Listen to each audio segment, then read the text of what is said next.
अधिकार है, वो हक अधिकार जो अंग्रेजों ने 1935 में जो व्यवस्था दी थी आदिवासियों की, धारा 51 और 52, उसी को जो है संविधान में, संविधान के अनुच्छेद 244(1), संविधान का अनुच्छेद 244(2), संविधान के अनुच्छेद 244(1) यानी कि 5वीं अनुसूची क्षेत्र, संविधान का अनुच्छेद 244(2) मतलब 6ठी अनुसूची। तो ये संवैधानिक रूप से व्यवस्था हमारी लड़ाई के बाद, हमारे पूर्वजों की लड़ाई के बाद, हमारे खून जाने के बाद ये संविधान में व्यवस्था हमको मिली थी। लेकिन ये व्यवस्था मिलने के बाद में भी आज जंगल में हम चोरी जैसा जीवन जी रहे हैं। राजस्व विभाग में भी जमीन पर हम चोर जैसे जो है जी रहे हैं।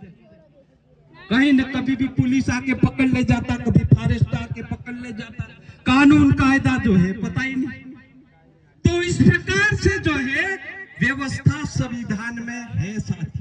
उसके बाद में अगर वन की बात करें तो वन में जिस प्रकार से 1998 में भारत सरकार ने आदिवासियों को जंगल से बेदखल करने के लिए एक रिटायर्ड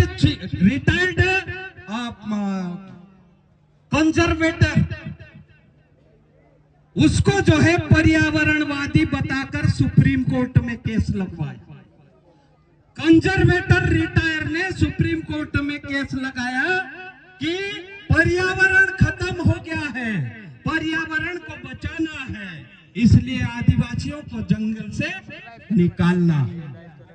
तो आदिवासियों को जंगल से निकालने का केस सरकारी आदमी गोदा बर्मन केस, जिसका नाम है, उस व्यक्ति का नाम गोदा बर्मन, तो गोदा बर्मन केस सुप्रीम कोर्ट में लगाया।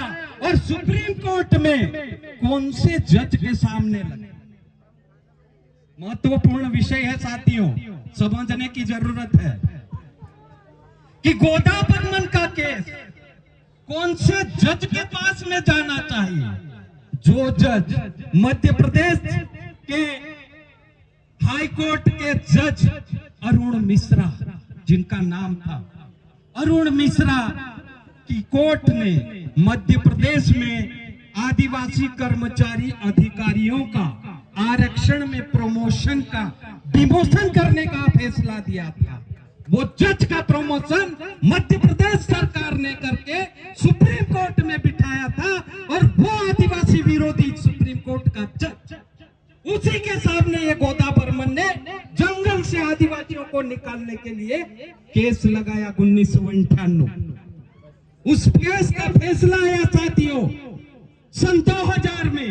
सुप्रीम कोर्ट ने फैसला दिया कि भारत में 13 लाख ऐसा आदिवासी परिवार जिनके पास में कोई भी अधिकार जंगल में रहने का नहीं है, इसलिए 13 लाख आदिवासी परिवारों को जंगल से बेदखल करने का आदेश सुप्रीम कोर्ट ने निकाला। उस आदेश के खिलाफ में पूरे देश के आदिवासी इकट्ठे हुए और सुप्रीम कोर्ट के विरुद्ध में लड़ाई हुई, और सुप्रीम कोर्ट की जो आदेश था उस आदेश के खिलाफ में पूरे देश के आदिवासी इकट्ठे होकर लड़ाई किए। तब 2005 में सुप्रीम कोर्ट को अपना फैसला बदलना पड़ा। आदिवासी की लड़ाई है साथियों, कभी आजादी के समय लड़ाई हुई और आज भी जो लड़ाई हुई आदिवासियों की, तो सुप्रीम कोर्ट के फैसले को बदल दिया 2005 में। उसके बाद में साथियों जब सारे आदिवासी देश के इकट्ठे हुए, सारे जन संगठन इकट्ठे होने के बाद में सन 2002 में इकट्ठे होकर इज्जत से जीने का अधिकार मंच का गठन किया, और उसके बाद में ये सारे संगठन मिलकर देश की सरकार के खिलाफ में आंदोलन किए।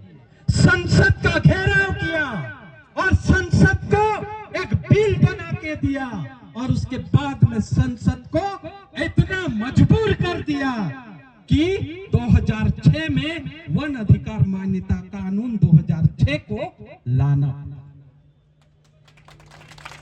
वन अधिकार मान्यता कानून 2006 क्या कहता है? वन अधिकार मान्यता कानून 2000 ये कहता है कि जंगल में रहने वाले आदिवासियों को उनके पारंपरिक सीमा के अंदर आने वाला सामुदायिक संसाधन के ऊपर उनको सामुदायिक अधिकार मिले। 13/12/2005 के पूर्व से अगर कोई आदिवासी जंगल जमीन पर खेती करते आया हो तो उसको 10 एकड़ का पट्टा मिले और वहां पर जो है जिस प्रकार से 1927-1960 का जो कानून था वो कानून खत्म हो गया साथियों। और अभी जो है नया कानून आने से आपको वन अधिकार का पत्र दिया जा रहा, सामुदायिक अधिकार दिया जा रहा, जंगल से जो है आपको मछली मारने का अधिकार मिल रहा है, जड़ी बूटी लाने को अधिकार मिल रहा है, जलाऊ लकड़ी लाने का अधिकार मिल रहा है, घर बनाने का अधिकार मिल रहा है। उसके बाद में जो है आपको जो है सार्वजनिक काम अगर करना है, सार्वजनिक काम जैसे स्कूल, आंगनवाड़ी, दवाखाना, सोसाइटी भवन, तालाब बनाना है, बिजली का खंभा लगाना है, टेलीफोन का खंभा लगाना है, तालाब बनाना है, सड़क बनाना है, ऐसे सार्वजनिक काम के लिए आप जो है चाहे रिजर्व फॉरेस्ट का जंगल क्यों ना हो, वहां पर 2.5 हेक्टर जमीन आपकी ग्राम सभा ले सकती है। उसमें डीएफओ और रेंजर से परमिशन की जरूरत नहीं। तो सार्वजनिक काम के लिए आपको आपकी ग्राम सभा पावरफुल है। ग्राम सभा ने फैसला ले लिया यहाँ स्कूल बनाना है फॉरेस्ट की जमीन पे, तो आपको कोई पूछने की जरूरत किसी को नहीं। साथ साथ साथियों, अगर रिजर्व फॉरेस्ट का इलाका है और वहां पर जो है बड़े बड़े पेड़ खड़े हैं तो उन पेड़ों को 75 पेड़ को काटने का अधिकार आपके गांव की ग्राम सभा को है। तो ये अधिकार आदिवासियों ने 2006 में जो है लड़के लिए। दूसरा साथियों कि जिस प्रकार से हम जमीन की बात करते हैं तो जमीन पर जिस तरह से जो है हमारे ऊपर तरह तरह के कानून लगाकर हमको जो है जेल भेजा जाता, लेकिन 1996 में जब पंचायत उपबंध अनुसूचित क्षेत्र पर विस्तार अधिनियम आया तो विस्तार अधिनियम में साथियों ये कहा गया है कि संविधान के भाग 9 का विस्तार करना। क्या है भाग 9? संविधान के भाग 9 का विस्तार करना है, मतलब संविधान के भाग 9 पंचायत के अधिकार की बात करता है, पंचायत के क्षेत्र के अधिकार की बात करता है। तो भाग 9 ये है कि आदिवासी गांव में जितने भी सरकार के 126 कानून लगते हैं वो कानून हट जाएंगे। जो आदिवासी इलाका है, आदिवासी गांव है, उस गांव में जो है ग्राम सभा पावरफुल होगी। सरकार के 126 कानून अभी तक जो चल रहे थे वो 1996 से वो सारे दूसरे कानून जो दूसरे इलाके में लगते थे वो सारे कानून हट जाएंगे और यहाँ आदिवासियों के कानून चलेंगे। आदिवासियों के क्या कानून? आदिवासियों का कानून, आदिवासियों का कानून आप बोलते हैं ना हमारी रूढ़िगत ग्राम सभा। तो ग्राम सभा 3 प्रकार की होती है। पहले जब अंग्रेज का राज नहीं था, आर्यों का राज नहीं था, मुगलों का राज नहीं था और हमारे देश की सरकार का राज नहीं था, तो सिर्फ एक ही ग्राम सभा चलती थी वो रूढ़िगत ग्राम सभा। रूढ़िगत ग्राम सभा में कौन होता? रूढ़िगत ग्राम सभा में हमारे बाप दादा जिस प्रकार से जो है अपने गांव समाज को संचालित करते थे, वही कानून कायदे, जैसे कि लड़ाई झगड़े का कानून, लड़ाई झगड़ा हो जाता तो निपटारा करने का अधिकार, फिर शादी का झगड़ा होता, लड़का लड़की शादी करते, लेकिन जो है हमारी समाज में लड़की स्वतंत्र है, लड़की स्वतंत्र है। अगर लड़की किसी लड़के के साथ में शादी करती और लड़का पसंद नहीं आता तो लात मार के जो है वो अपने बाप के घर आ जाती और दूसरी शादी करती। लेकिन दूसरी समाज में ऐसा नहीं। दूसरी समाज में लड़की गुलाम होती है, उनके कानून कायदे गुलामी के। उनके कानून कायदे में लिखा है एक ही बार शादी करना।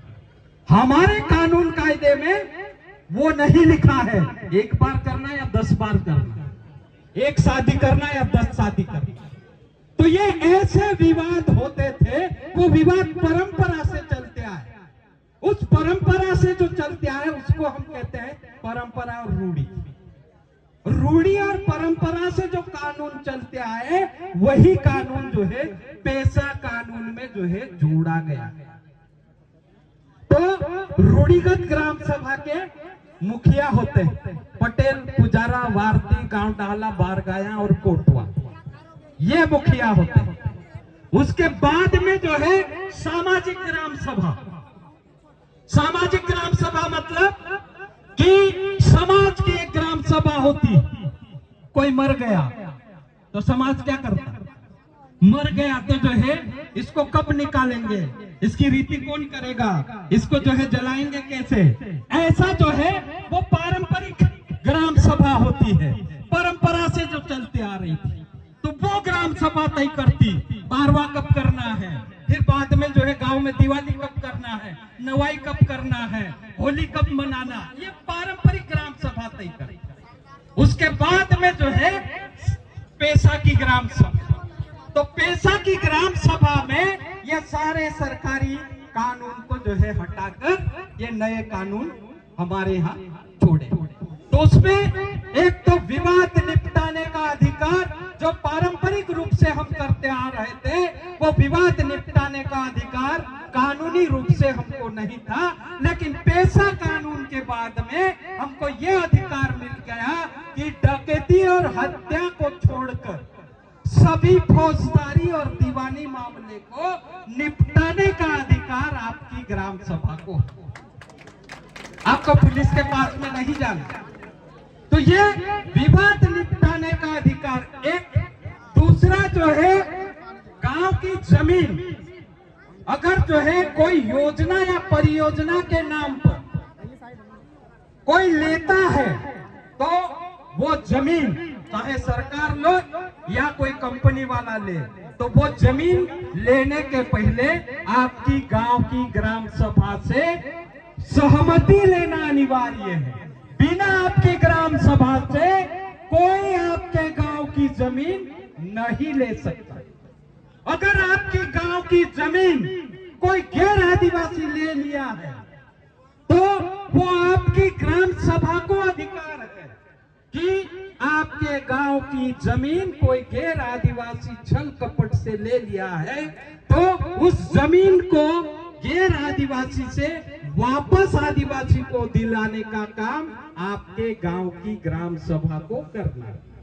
अगर आपके गांव की ग्राम सभा ने 15 दिन के भीतर वो जमीन वापस नहीं करवाई तो आप जो है ग्राम सभा का ठहराव प्रस्ताव अनुविभागीय अधिकारी को भेजेंगे। तो अनुविभागीय अधिकारी की ये जिम्मेदारी बन जाती है कि ग्राम सभा का आदेश का पालन करते हुए